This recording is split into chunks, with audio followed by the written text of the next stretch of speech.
On Global TV News Express, federal government to begin vaccination October 8th for Mpox.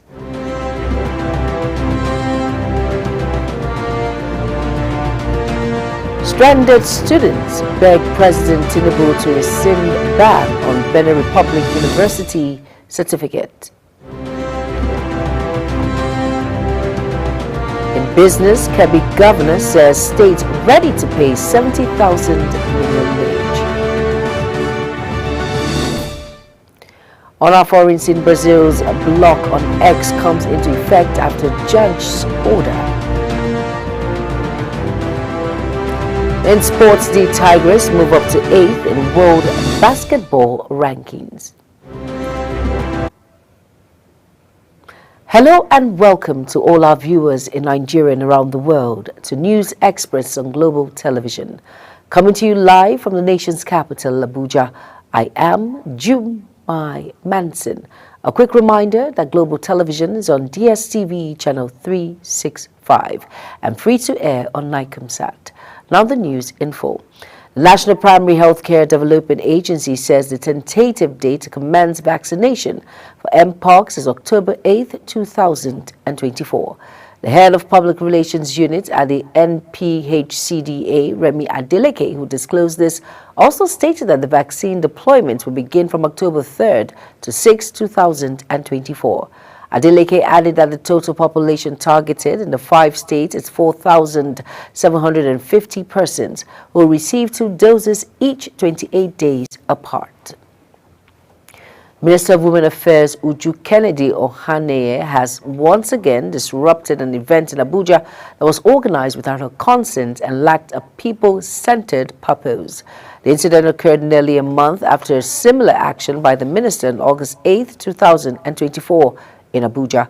During the previous event, which was held without the ministry's approval, the minister stated that the organizer had been taken into custody by the Department of State Services, DSS, for allegedly impersonating the ministry. Ogun State government has revoked the provisional license of 20 private orphanage owners operating in the state due to non-compliance with regulations and laws prioritizing the well-being and safety of vulnerable children. The State Commissioner for Women Affairs and Social Development, Adijat Adeleye, made this known during a meeting with the private orphanage owners.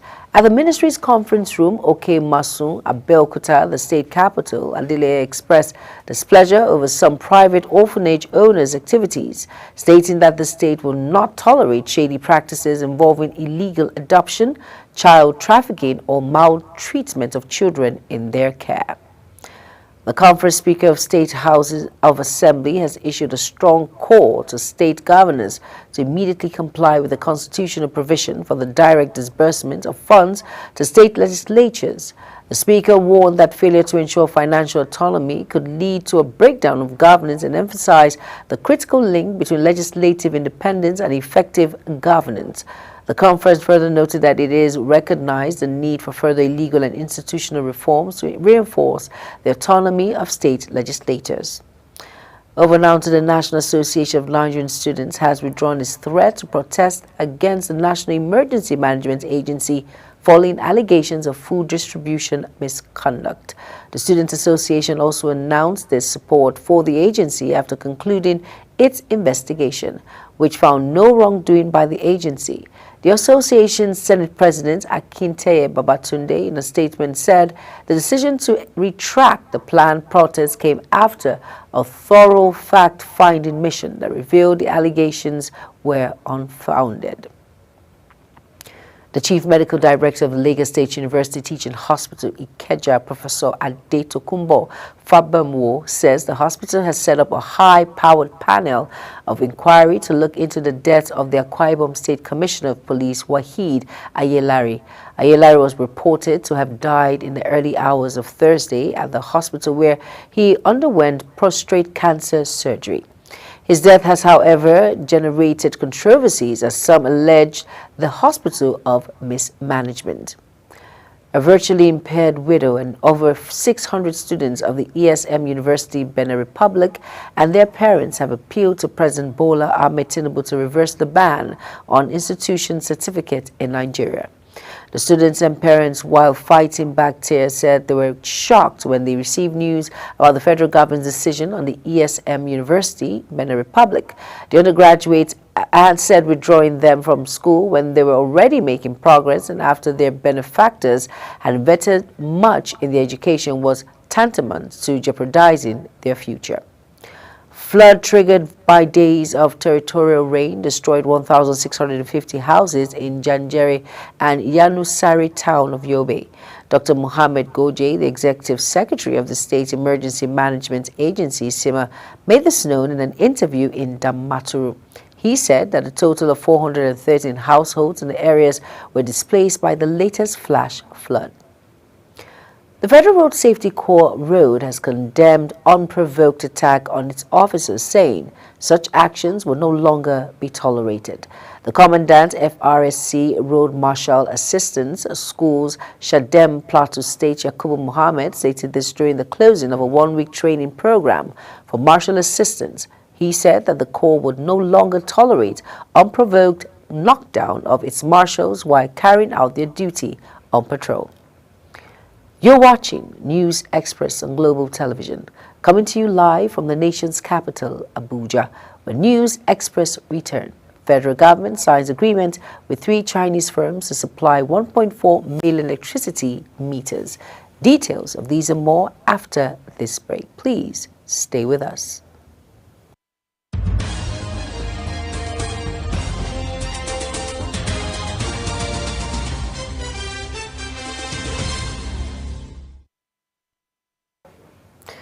You're welcome back, and if you're just tuning in, this is Global Television bringing you live broadcast of News Express.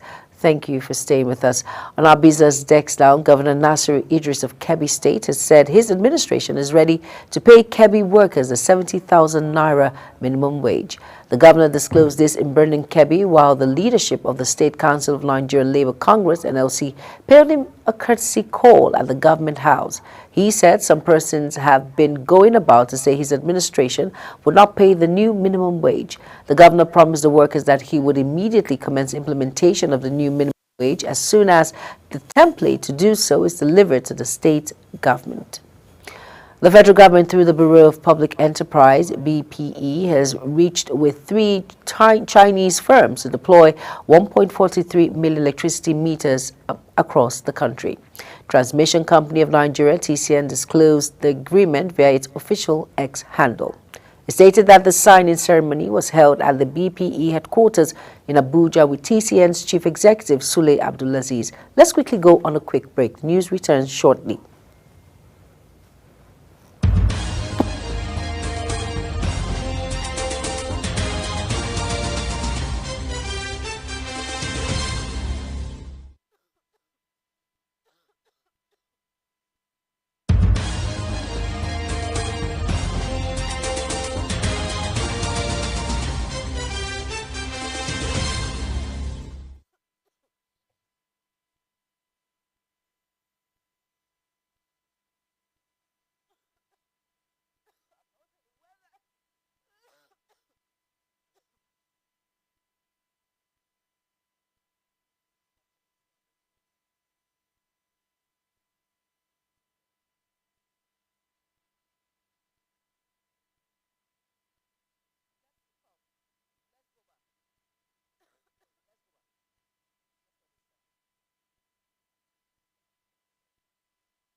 You're welcome back from that very short break. News Express continues. The minister made the statement at the 2024 Energy and Labour Summit in Abuja, where he also pointed fingers at security agencies for their complicity in aid of smuggling activities.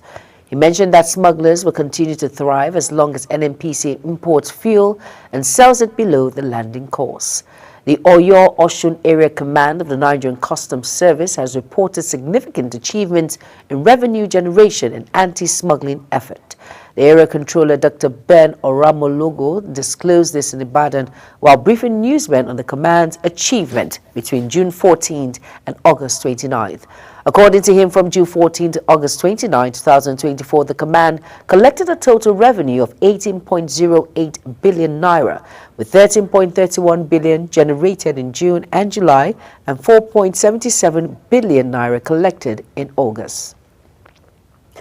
On our foreign scene, Iron striker on Russia and Ukraine border cities killed at least a dozen people. Bombardments that came as Kyiv dismissed its Air Force commander in major military shakeup. Both sides also claim to have advanced on the battlefield, Moscow in eastern Ukraine and Kyiv in its shock offensive into Russia's western Kursk region, with the fighting showing no sign of subsiding 2.5 into Russia's invasion. The emergency services said at least 77 were wounded, including 18 children. A block of Elon Musk's X social network in Brazil's state started to take effect after a Supreme Court judge ordered suspension. Brazilian Supreme Court Judge Alexandre de Moraes ordered suspension of a platform following a months-long standoff with a tech billionaire over disinformation in South America's largest nation. Moraes handed down the ruling after Musk failed to comply with an order to name a new legal representative for the company. Israel pressed on with a large-scale military operation in the occupied West Bank for a fourth day, as fierce fighting raged in the nearly 11-month Gaza war as clashes and explosions persisted in the northern city of Jenin.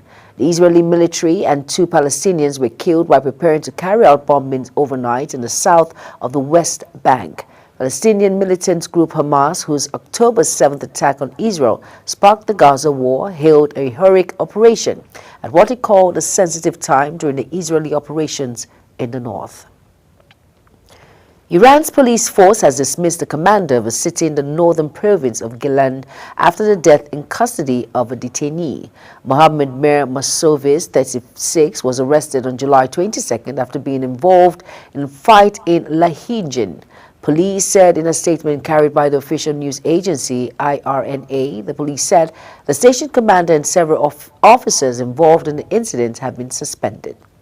Over now to our sports decks, a resounding 2024 Olympics campaign saw the Nigerian senior women's football team, the Tigers, move up 4 spots from 12th to 8th in the latest FIBA working ranking released on October 29th in Switzerland. Nigeria, who retained their #1 in Africa, France, and Germany headlines, climbers as USA proudly retained top spot after taking gold at the Women's Olympic basketball tournament. Paris 2024, while several other nations also secured rises off the back of their great work at the showpiece event. The West African giants, who jumped 4 places and into the top 10 of the rankings, sealed a rookie group phase victory, rocked up 2 wins for the first time, and also became the first African nation, men or women, to compete in the quarterfinals in the Olympics. Still on sports, Nigeria's para badminton players Bolaji Eniola and Chijoze Inanna have progressed to the quarterfinals of the event at ongoing Paralympics in Paris after winning their second games. Competing in the women's singles, Eniola continued her impressive form, defeating Australia's Celine Areli Vinot 2-0. Her second consecutive win, securing her place in the quarterfinals on her first outing at the Games. Meanwhile, Nana, striving to match Bolaji's success, faced Indonesia's Freddy Sitvernin in the men's single, where he won 2-0 after his second win. And that's it on Global TV News Express. Let's take a quick look at our top stories again. We brought to you that the federal government has announced plans to begin vaccination for Mpox on October 8th. Stranded students have pleaded with President Tinubu to rescind ban on Benin Republic's university certificate. In business, he said Kebbi governor has expressed readiness to pay 70,000 naira minimum wage. And on our foreign scene, we said Brazil's block and X has come into effect after a judge's order. And finally in sports, Nigeria's female basket team, the Tigers, move up to 8th in world basketball rankings. And that's it on News Express. And it came to you live from Nigeria's capital, Abuja. We are on Star Times channel. We are on DSTV channels 365, Star Times channel 276, and free to air. Kindly follow us across all social media platforms by using the Global TV engine and the handles now showing on your screen. I am Jumai Manson. Thank you for watching. Good afternoon.